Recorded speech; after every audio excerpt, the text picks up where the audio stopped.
नमो तस्य भगवतो अरहतो सम्मा संबुद्धस्य। नमो तस्य भगवतो अरहतो सम्मा संबुद्धस्य। नमो तस्य भगवतो अरहतो सम्मा संबुद्धस्य।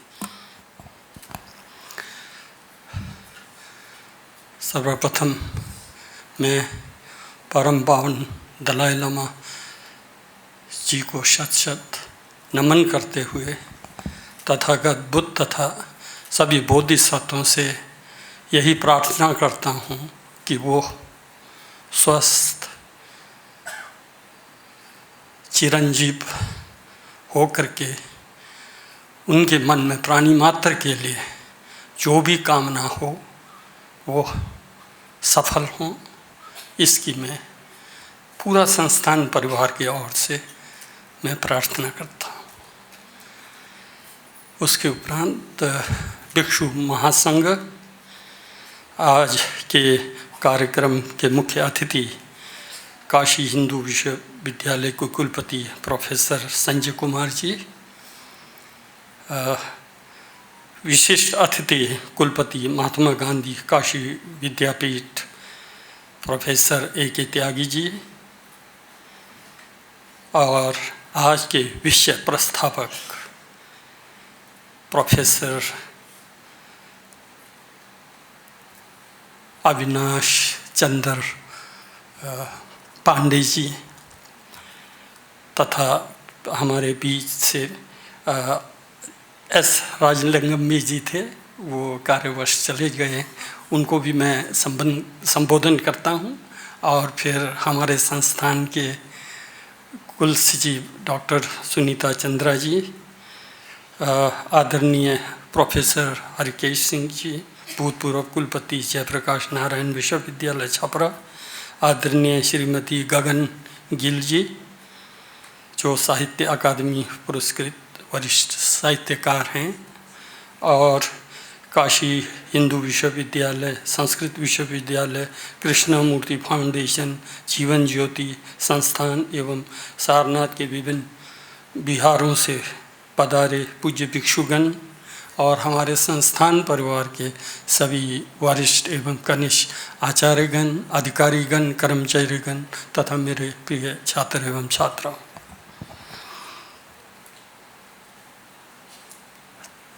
परम पावन दलाई लामा जी, जैसे कि पूरब के वक्ताओं ने भी कहा, वो एक व्यक्ति नहीं है। परम पावन एक प्रकार से एक संस्थान है, जिन्होंने तिब्बत में लगभग 350 साल तक आध्यात्मिक और राजनीतिक प्रमुख के रूप में जन्मांतर जन्म लेकर के तिब्बत की सेवा की है। वो एक बोधिसत्व हैं। उनके कृति पर, उनके व्यक्तित्व पर बात करना एक प्रकार से सागर को कागर में भरने का प्रयास सदृश है। वो संभव नहीं है, वो संभव नहीं है। जैसे कि पक्षियों का राजा गरुड़ जब आकाश गंगा में विचरण करती है तो वो गरुड़ इसलिए ज़मीन पर नहीं उतरता है कि अब मुझे उड़ने के लिए स्पेस नहीं है, अपितु वो उसको मजबूर होकर के जब जवाब देता है उसका शरीर, उसको ज़मीन पर उतरना पड़ता है। ठीक उसी प्रकार ही परम पावन जी के बारे में हम सदियों तक कुछ कहते रहें भी मैं समझता हूँ कम होगा। तो फिर भी संक्षेप में यदि मेरा अपना व्यक्तित्व विचार मैं आपके सामने रखूं, मैं परम पावन जी को कैसे देखता हूँ। मैं बौद्ध धर्म दर्शन के इतिहास को पीछे मुड़कर देखता हूँ तो मैं पाता हूँ कि परम पावन दलाई लामा जैसे बौद्ध धर्म के इतिहास में ऐसा कोई व्यक्ति नहीं हुआ जिसने अपने जीवन में लगभग 76 देशों में विचरण करके वहाँ तथागत बुद्ध के 4 आर्य सत्य, अष्टांगिक मार्ग, प्रतीत्य समुत्पाद आदि दर्शनों का प्रचार और प्रसार करके लोगों को प्रभावित किया हो। हाँ, ये दूसरी बात है, प्राचीन काल में जो वसुधैव कुटुंबकम की भावना थी वो दर्शन मात्र था, विचार मात्र था, लेकिन आज दुनिया छोटा सा परिवार की तरह हो गया है। इसलिए जाने में सुविधा ज़रूर है, लेकिन इसके बावजूद भी एक गुरु इतने देशों में विचरण करके, जा करके, धर्म और देशना करके बौद्ध धर्म के मानवीय मूल्यों का जो प्रचार किया वो परम पावन की तरह आपको इतिहास में नहीं मिलेगा।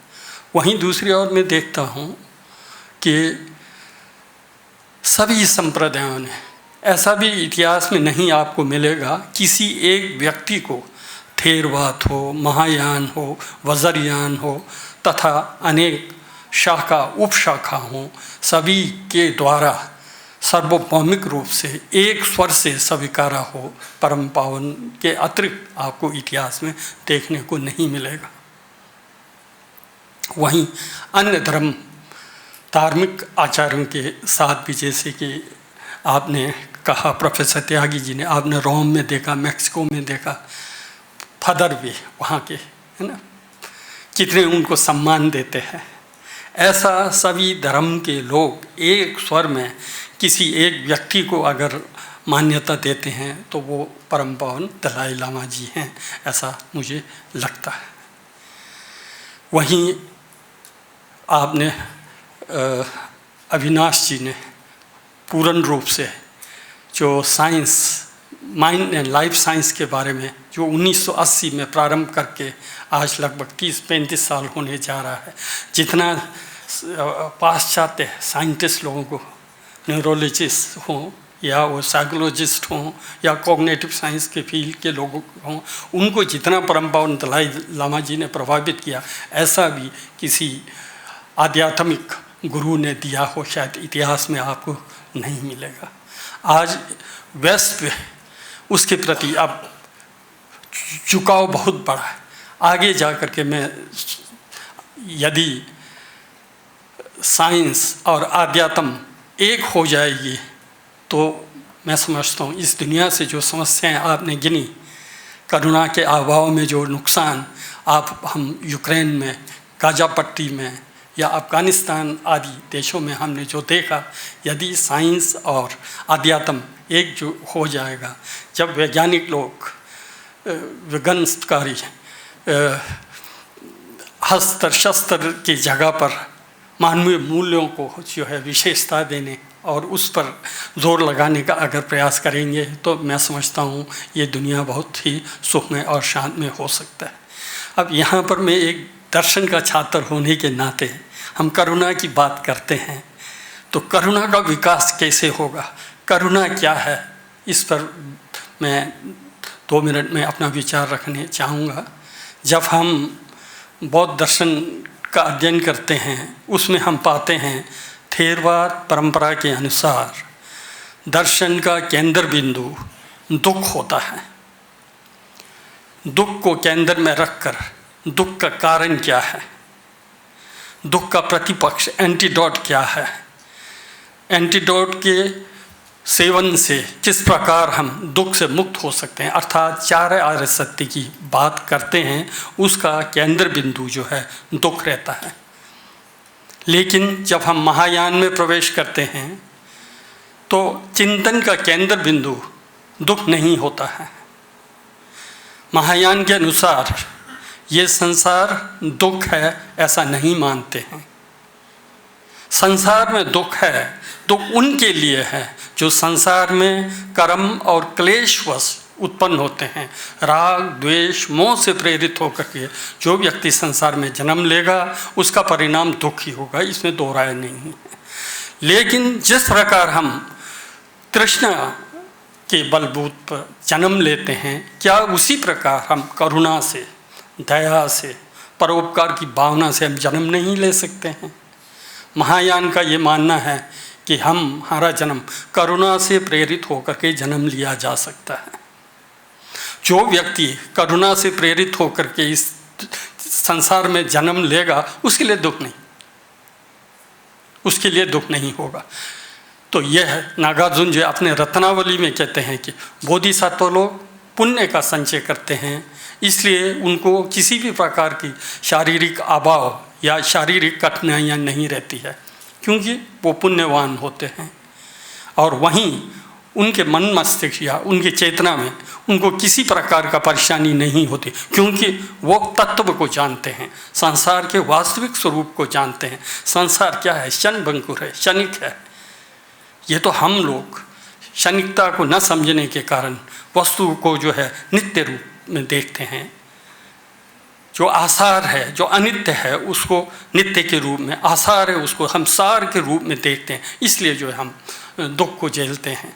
जो व्यक्ति अनित्यता को समझेगा, क्षणभंगुरता को समझेगा, तो ये सब स्वप्न के अतिरिक्त कुछ भी नहीं होगा। ठीक वहीं पर जो है महायान की दृष्टि से इस दुनिया में कोई भी वस्तु शाश्वत, नित्य, कुटस्थ या इनहेरेंट नहीं है। सभी वस्तु जो सापेक्ष है, एक दूसरे पर निर्भर है। एक के अभाव में किसी दूसरे का अस्तित्व भी नहीं होता है। एक के बिना दूसरे का, यही प्रतीत्य समुत्पाद का सिद्धांत है। यदि हम इस चीज़ को जानें, हम सब एक दूसरे पर निर्भर हैं।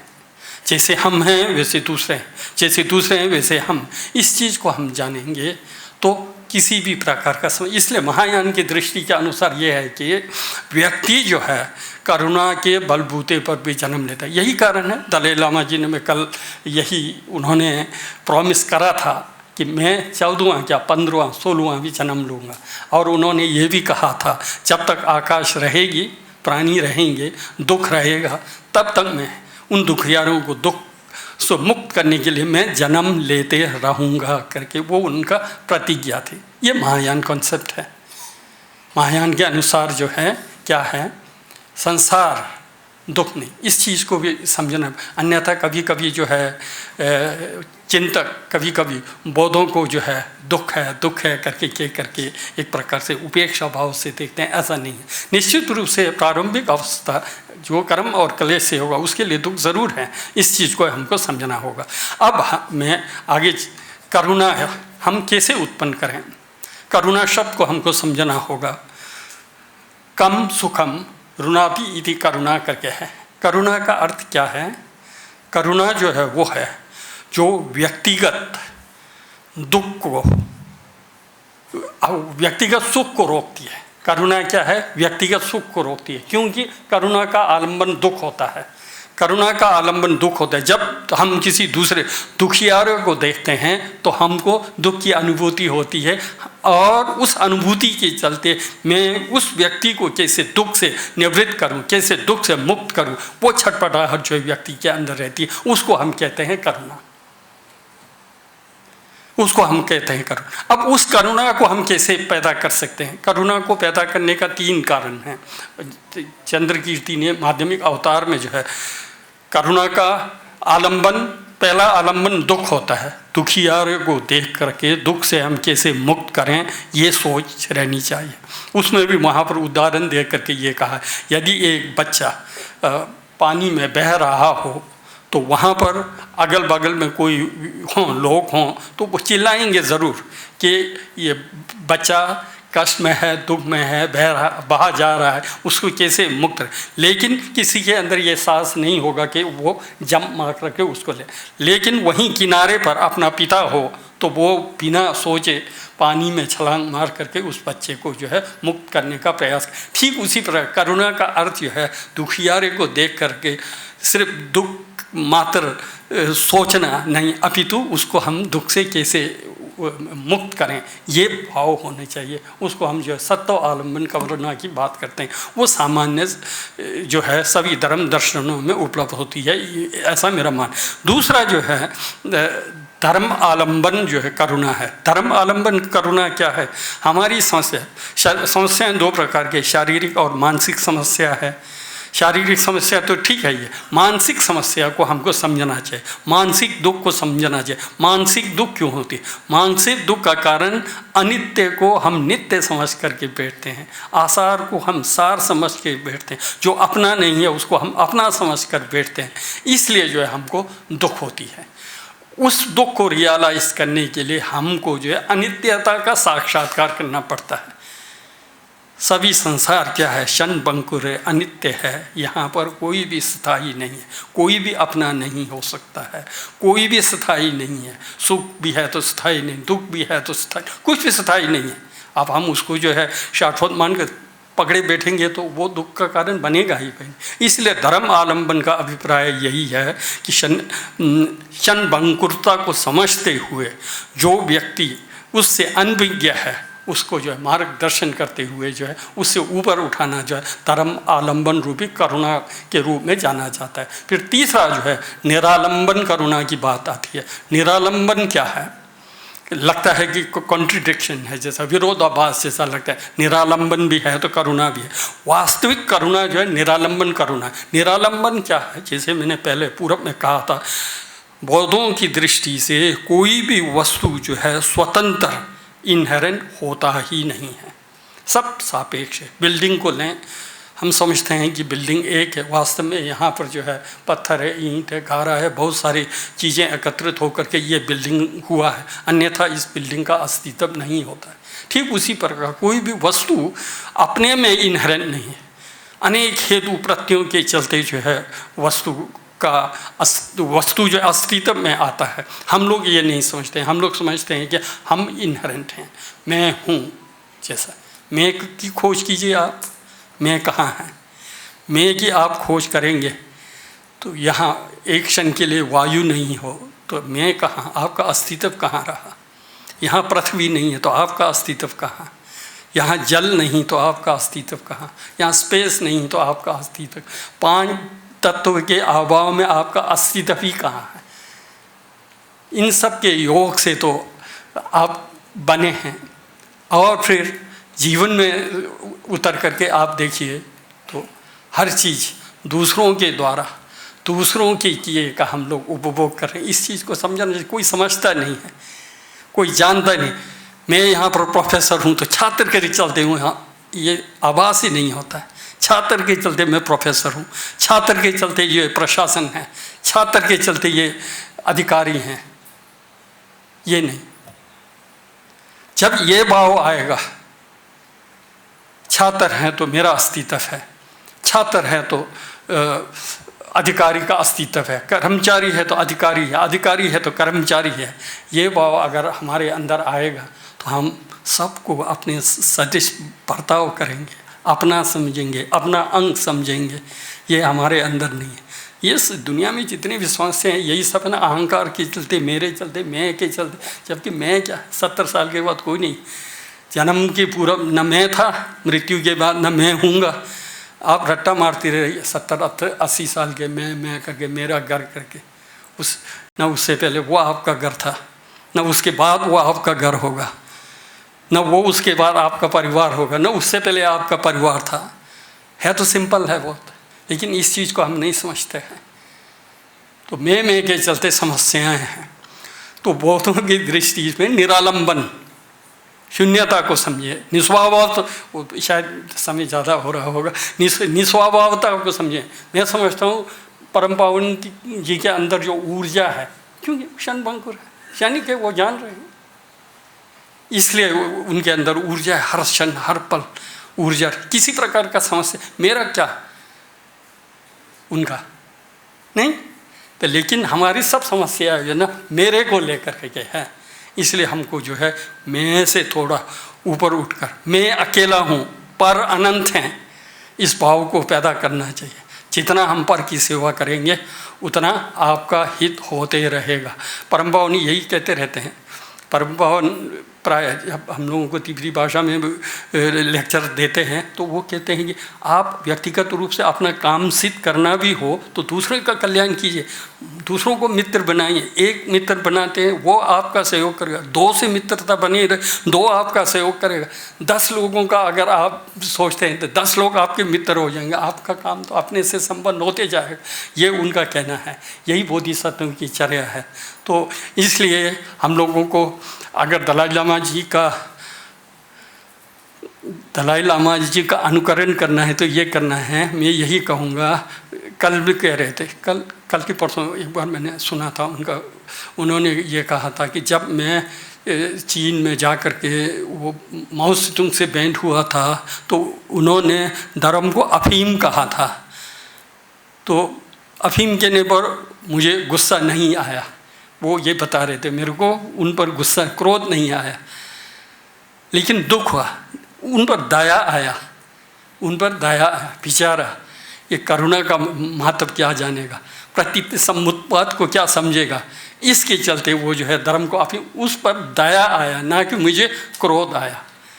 इसलिए उनका सोच यह है कि पाप से घृणा करो, पापी से नहीं।